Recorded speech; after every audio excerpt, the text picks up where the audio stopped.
Hello, my classy people. It is Sunday morning. We are literally 6 days out from this year's Breeders' Cup Championship starting on Friday the 31st. Remember, tip sheets are available. Want to thank everybody that got their orders in. Still available, obviously. Buy both days, Friday and Saturday. You save $5 at $35. Great way to support us. One day is $20. Again, great way to support us, and we want to thank everybody for their support. Well, I'm going to do one or two more profiles on horses in the Classic, and then I'm going to turn my attention to the analysis of these races and giving out my top picks starting after Monday, I believe it's the 27th, once the post positions are drawn and the morning line odds are put into place, and I can start burning up my algorithm over here of who my top picks were. But when we talk about this year's Classic, of course, we are talking parity. You wanted parity, you have it. And what I mean by that is that I've been watching the Breeders' Cup probably as long as you folks, 30, 35 years, whatever it is. And I've never seen a field this talented with ability, maybe 1 through 6, even though I split a couple of them up, putting them in the second tier only because of development and where they are with lack of experience, maybe, i.e., Nevada Beach, horses like that, and Borderline, of course, Mind Frame, who could be any kind, right? I mean, could be any kind. But obviously, we know the top players in here, and we talked about Sovereignty already and the Godolphin Runner as a subset. We talked about Mind Frame, of course, and we talked about the Forever Young horse, who a lot of people love, and the Globetrotter. I thought it was equally important for us to uh, turn our attention, with no disrespect, and let's not put some respect on Sierra Leone's name. No, he didn't. There he goes with that old gun runner horse. Yeah, well, again, this is the returning champion from last year's Breeders' Cup Classic, and I don't think that's expressed enough. Okay, everybody else is trying to do it. He's did it already. He's trying to become the horse, two-time Breeders' Cup Classic winner like tis now back in 2000 and 2001. Of course, I remember 2001 because that was out of Belmont right after 9/11. And of course, I got a great chance to meet some of the classy people from the UAE over there in the Godolphins camp. So let's dive and turn the spotlight up on Sierra Leone, have a healthy discussion. I mean, you guys already know this, but I just want to put my hat in the ring and say, yeah, there's 4 or 5 of them that deserve some love and respect in here, and you know them, but we're doing this for conversational reasons. And the returning champ, Sierra Leone. Well, let's take our hat off to Chad Brown and the job that he's done with Sierra Leone by the great gun runner. Don't say it, SpeedKing. I'm going to say it anyway. Why, old gun runner should have won the Derby. There he goes. And curling, trained by my boy Steve Asmussen.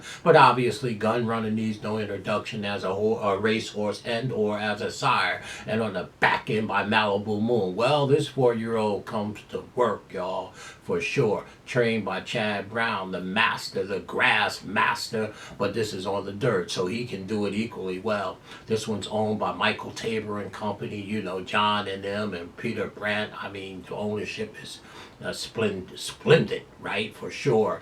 And the record speaks for itself. I mean, I've already talked about this horse winning last year's Classic, but their purchase price of this horse was $2.3 million. So, they knew this one was a runner right from the start, and, that doesn't always work out how much money they paid for him. But in this case, he's already earned $700,000, right? So again, I start to pull some data on various horses in the Breeders' Cup that has run the race before. And again, I don't compare horses to each other. Typically when I'm handicapping, I compare them to themselves and where I think they're at in their form cycle.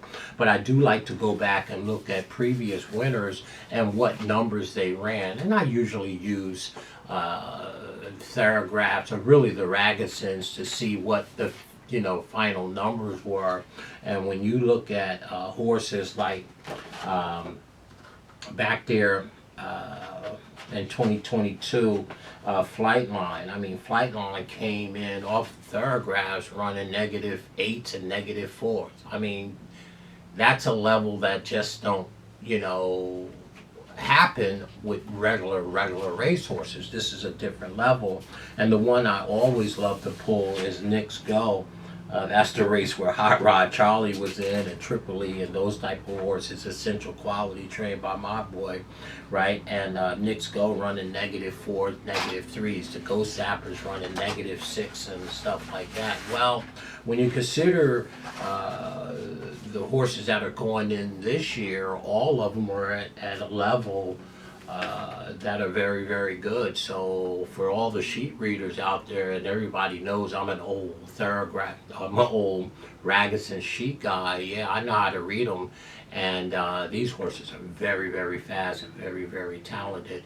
I'm not singling nobody in this race, probably, for sure. It doesn't really affect me because I'm a horizontal player, and I'll be playing pick fours from race 7 through 8, 9, 10, like that. For sure. So I get to use multiple horses in this race just because I'm a horizontal player. But that being said, we should and really understand Sierra Leone already did it. These horses, the rest of the entries are trying to do it. So I don't think that's expressed enough among maybe our community or people in general. I mean, that is no easy feat that he did. Now, granted, they went 22, 44, 109, and I think 134. They were humping. I think he turned the corner as post number 11 and just blew by him. I do believe that Forever Young on the rail had some trouble, so I don't know if it had been any closer. But that being said, that was a great, great race. And Sierra Leone that day ran a -4. Okay, nobody in this race has ran faster than that. Nobody. Now, granted, he's never ran another -4 again in his next 4 starts. He came close in the Stephen Foster with a -3. And the other 3 races that he ran this year, because he ran 4, but the one in the Stephen Foster mirrors the one that he ran in the Breeders' Cup race 3 back. Well, now actually it's the Whitney that he ran the -3, but the Stephen Foster he ran a -1.25. But he's coming in this race off of a Gold Cup race with a -1. I always kind of like the fact that the horse is not coming in off the top, right? Because they're more likely to do what than what. They're more likely to regress, even if it's just a little bit. So he is coming in off of one of his, not one of his best races, but by all standard is a best race because it was a -1 3/4, somewhere in there. I mean, potato and potato, that is extremely fast, y'all. So that was August 31st of this year coming out of the Gold Cup. So Sierra Leone is sitting on go-go, if you ask me, y'all. I think Chad Brown put a horse in the race as a rabbit for him, and he deserves serious attention. And again, once we look at the top 4 contenders, when you talk the Sovereignties, who runs -2.5, 2.5, and haven't been seen for 2 months, right?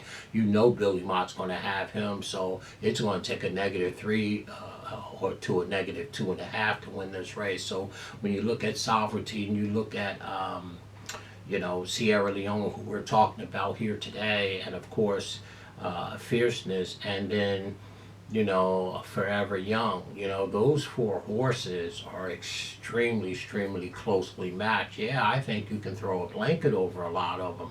A lot of it's going to come down to the pace and the trip that they get. I don't think maybe the post will hurt if somebody really good draws outside. I think it's only going to be 10 in there.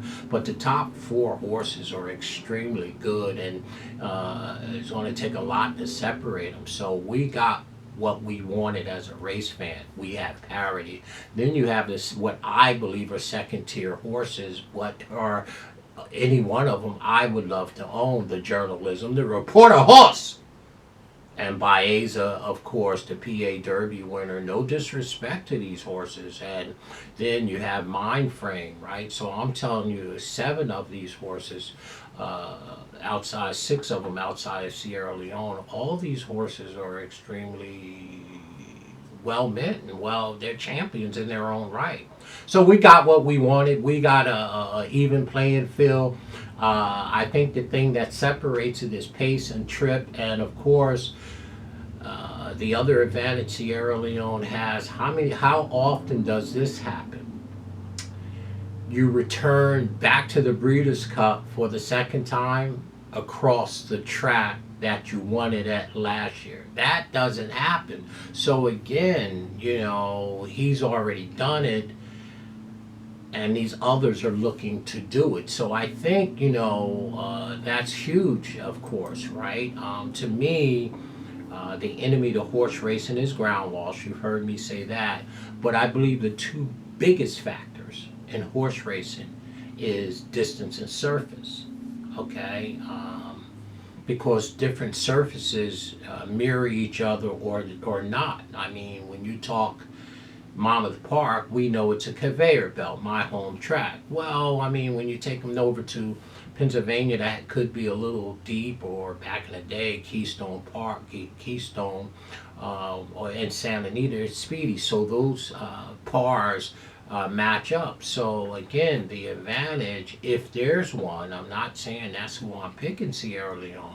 If he has an advantage, it's this. One, he's already a Breeders' Cup Classic winner. Nobody else can say that. 2, he ran the fastest speed figure than anyone in this race, including my dear, dear friend, my Derby pick, Sovereignty, Godolphin. Sovereignty never ran that fast, okay? A -4, -5, no. So, he's won the Classic already. He owns this fastest speed figure coming out of this race of last year. He won it across this racetrack. That's huge. Okay? Yeah, that's huge. Why? Because we've taken all the guesswork out of it, right? We don't know how maybe a Sovereignty will take to that track. Why? He's never done it, okay, across where the turf meets the surf. And of course, Fierceness and Forever Young ran across it as well, so that's an advantage to them. So we know that those 3 things about Sierra Leone. That's why I says, Richie Strike, put a little respect on his name, right? But I don't think nobody's discounting that. I think everybody do believe that Sierra Leone needs a pace to run in. But for me, I think the fastest horse, figure-wise, will get where they need to be to win the race. If you ask me, I'm just pulling up some data here. So please let me know what you think. And again, I pretty much know what everybody thinks, about Sierra Leone. They know exactly what I know as well, is that the horse is talented. But he has some plus factors that I don't hear a lot of people talking about. And the one thing that Chad Brown did, listen to this, that contrary thinking is very, very speedy. Not at this level of talent and ability of any of these horses, to be quite honest with you. He's the least of them all, but he put that horse in my opinion, when I went and pulled the numbers off my database and looked at the splits, as a rabbit to assure fast paced up front. And obviously we all think that the great Fierceness, and everybody knows I'm a big fan of Fierceness, to put pressure. So the faster they go up front, obviously that big motor inside of Sierra Leone could get cranking. So that's why contrary thinking is in here, to maybe soften up the speedsters like Baeza. I don't know how fast Baeza is going to go, but the great fierceness, who we know is going to leave there quick, fast, and in a hurry. So, keep that in mind. So that being said, I don't care what database you pick up, let it be Bayer, Brisnet, Equibase, Theragraph, Ragusins, whatever speed figures or pace numbers or whatever you use or whatever system, there's no way you can't pick up those top 4 horses or 5. They run too fast. Ain't a database in the world that can't tell you, yeah, this horse can run. So again, I don't think you're going to be fooling anybody, right? It really comes down to it as a fan, rooting for your horse and preference. Now, the way that I separate it, other than the way I just did, given Sierra Leone big props, because he's already did it. He did it across this track, and he owns the fastest speed figure. That's huge, right? But the way that I figure it, because you could make a case for any of these horses, right? At least for me in the first tier, it comes down to fair value. Okay, what's fair value? What am I willing to take? And I think Sierra Leone's going to be around 5-1, maybe 6-1. I mean, just think about that. Your returning Breeders' Cup Classic champ is going to be double digits. Let's just say 4-1, right? 5-1, like that. So, again, let's have a healthy discussion. I'm not telling nobody here nothing they don't already know, how good this horse is. But the real big thing with him is he's already done this, right? Nobody talks about that a lot, but that's huge. And then he gets to do it. It's not like, he's won it last year at Del Mar, and now he's running the Breeders' Cup at Thistledown. No, he didn't. He's coming right back to the very track that he won it at. That has to have some kind of serious impact. Of course, I believe that distance and surface is the biggest factor in racing. So that's an advantage to him. And he owns the fastest speed figure ever run among this group. Now, granted, these are still young horses, and they have a right to continue to improve for sure. The mind frames, and of course sovereignty, and of course fierceness, and as quiet as that's kept, new shooters like Nevada Beach, the Bob Baffert runner, and again, no disrespect to Baeza or journalism, they have every right to improve too. I mean, I do believe that those 3 horses, including Nevada Beach, there he goes, would have to burst into flames to beat the top 3 or 4 horses in here. But they're capable. They're a stone throw within it, but coming in with -0s and -1s, it never worked out in the past with like essential quality and epicenter and horses like that. They didn't run in a classic. But what's your thoughts? But take this away, right? And again, everybody knows I'm a big sovereignty guy. Everybody knows I'm a big fierceness guy. I'm just giving you, from a handicapper standpoint, here are the facts. And the fact is, the matter is, Sierra Leone's already done this. Nobody else can claim that in this race. How huge is that? Now he's back for an encore across the very track that he's done this against, over. And he owns the fastest speed figure. A -4, I believe. No one in this race ever done that. Matter of fact, no one in this race ever ran a -3. Maybe, I don't think a mind frame, no, he ran a -0. So he has 2 numbers. That is huge. So again, he's a top contender, and to think that you can get 4 or 5-1 on that horse is astonishing. My name is Wayne Bolden. I'm the Speed King. We ask for parity, we have it. Tell you right now, it's going to be a good one. Let me know what you think. Keep the conversation classy as you always do, and let's discuss how good is Sierra Leone. Let's put a little respect on his name. Nice job, Chad.